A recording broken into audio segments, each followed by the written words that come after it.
This is going to be a sample video to explain how to use Orbitas software to collect polygon information. And it's going to work exactly the same as our line information.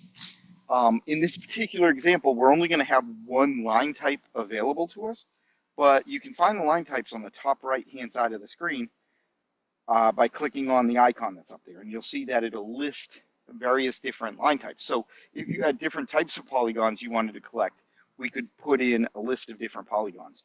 Again, in this case, there's only one, so we're just going to keep it set to the one and not have to worry about that.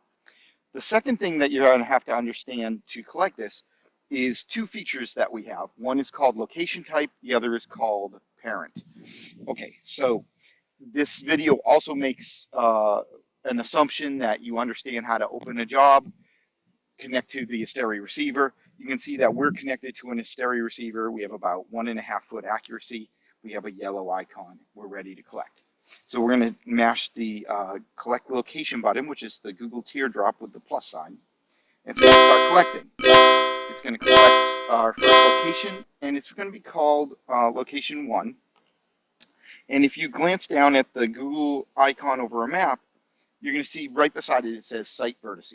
So in this particular case, I want my location to be called a site vertice. If I ever wanted to change that, I click on that little icon, and it's going to pop up a drop-down menu of my location types. So in this case, we have site vertice, site info, and site less than 30 meters. The difference for us is if we do a site less than 30 meters, we're automatically going to buffer that. If we do either a site vertice or a site info, we're going to include those points as part of the boundary of our polygon. The difference being site info, it's going to create an additional drop-up menu so that we can populate information about that site. Now, we only want to do that once per site. I think it's just a good rule of thumb to do it on the very last location. However, just to show you an example, we can do it on the first location, and that's what I'm going to do for this example.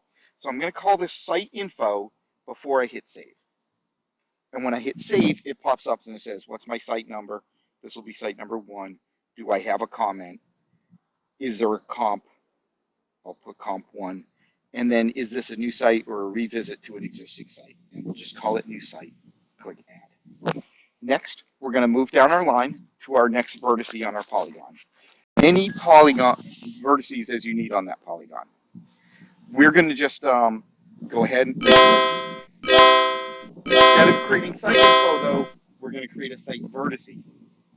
Hit save. This time it doesn't pop up that form for additional information.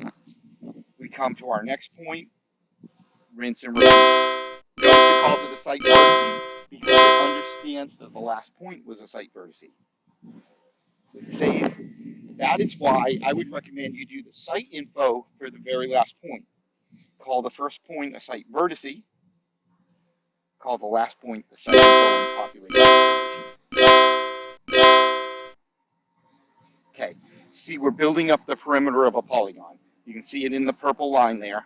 That's going to be our polygon perimeter.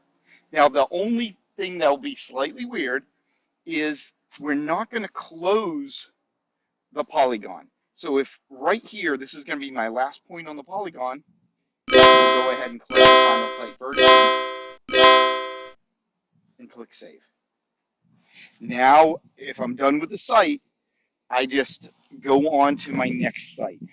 We're going to move over here where we can start another polygon. This is the part that'll get a little confusing. This, you'll have to understand our parenting. As you saw, every point that I collected on my last polygon was pointing back to the location I stored before. That's good as long as we're building a boundary. But when we start a new polygon, we got to somehow tell it that we're starting a new polygon. So what we're going to do is collect our site vertice. And if you look at the little, it's supposed to look like a parent holding his child's hand. That's our parent-child relationship. See how it says 5 next to it? That means that this location is going to parent back to number 5 on that other polygon. We don't want that. So we're going to click on the little guy holding his child, and it says choose the parent. I could click on any point on that other polygon, and it would parent to that other point. But because I don't want this to parent to anything, I simply hit the save button. And now notice it says no parent under the parent. I hit save, and now I have a point in space. I'm going to walk down to the next vertice on my polygon and rinse and repeat.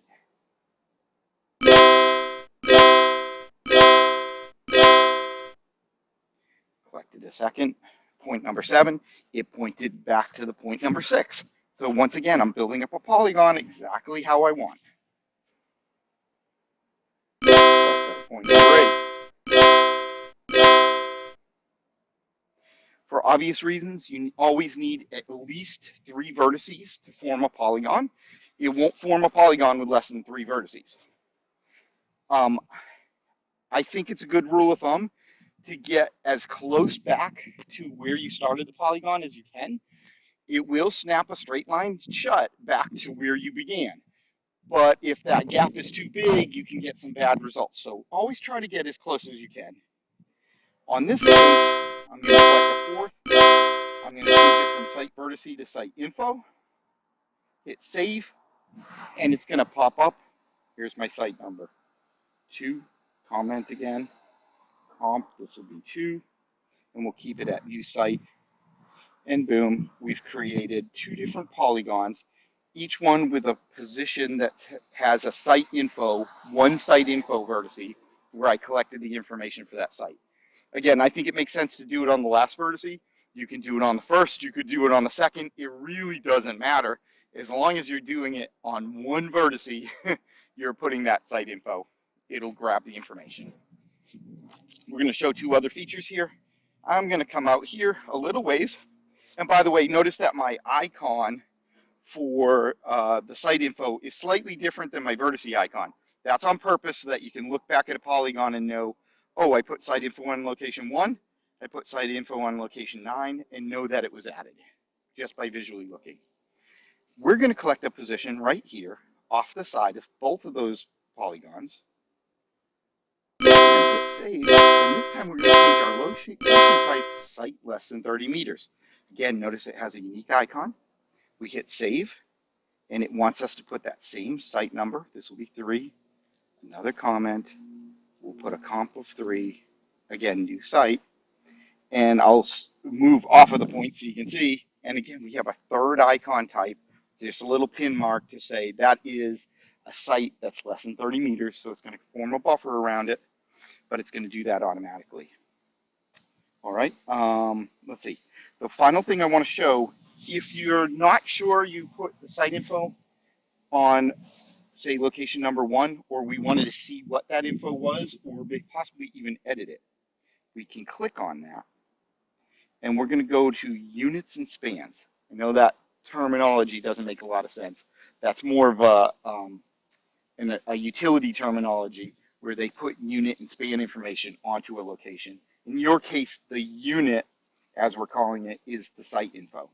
And if I click on site info, you can see it. That was site 1, comp 1. If I wanted to change my comment, or maybe I needed to change it to revisit to existing site, I can change the information, click save, and then hit back. And we've made an adjustment to that information that was on site 1. If we want to do the same thing on location 9, so that we can see the information that was on that, click on it, go to units and spans. There's my site info. That was site 2, comp 2. That's it. Hopefully that makes sense. So now that we have uploaded our job, the last part of this is really simple. You will log into the Orbitas website, you'll view your job, you'll select it, and you're going to go to Actions, Export. And the export format we've created is called USDA Forest Service Cultural Site Export. And for this export, there's 2 options you have to fill out. First is coordinate system. Now, I don't want to let that panic you. We're actually going to automatically assign the coordinate system based on where you collected it and the UTM zone that the USDA wanted this projected to. So we're going to do that for you automatically, but because coordinate system is a built-in thing that you have to select, you're just going to select lat lon. Frankly, it doesn't matter what you select as long as you select something. Again, it's a necessary thing, but it doesn't matter what you select. We're going to automatically send it to the right UTM zone. The second thing is, what do you want to call the shapefile? So the zip file is going to be called whatever you called the name of your job. So I called this Appalachia test, if you recall. So the zip file is going to be called Appalachia test, but the USDA wanted very specific naming for your shapefiles. So you would come in and type in the name you want to see in that shapefile, such as 2021 Mike example, uh, and then I believe you had to put the name of the company. So we'll put Tri Global, and then it will automatically be appended with underscore point for the point features and underscore PL for the polygons. So, but you want to put the prefix that you want to have in your shapefile. Then you just click export. It's going to think for a few seconds, depending on how many sites. It could think a little longer. It's going to create a zip file and ask you where you want to put it. So we're going to put it right on the desktop. And if I go ahead and view the zip file in the directory, I can use 7-zip or WinZip or whatever you use to extract the files. And I'll extract them right here to my desktop. And if I look in there, there's 2021 Mike example try global underscore PL for polygon underscore PT for point. And just to show you what that looks like, we'll go ahead and open it up in Esri. There's our polygon and our point feature. It'll take just a second to populate here. Okay, there we go. And I'll go ahead and show you what the attributes look like. So there's a location ID for each point. For the points that actually have the site number, it'll be the site number, the comment, the comp, the other, the location names, the quality, and the accuracies for every single point, and then including the UTM projection. So see, it was projected to UTM, NAD 83, 17, zone 17. So it's projected exactly how they want. And then if we go ahead and identify on any of the polygons, remember this was the point that automatically buffered, and here's the closed polygons that we formed on the mobile. It says it was collected within the Stereo X1 GNSS receiver. The average PDOP was 0.9, average HDOP 0.5, average VDOP 0.8, average horizontal accuracy, and average vertical accuracy collected with Tri-Global Orbitas. So pretty simple, but I think a pretty powerful tool right there.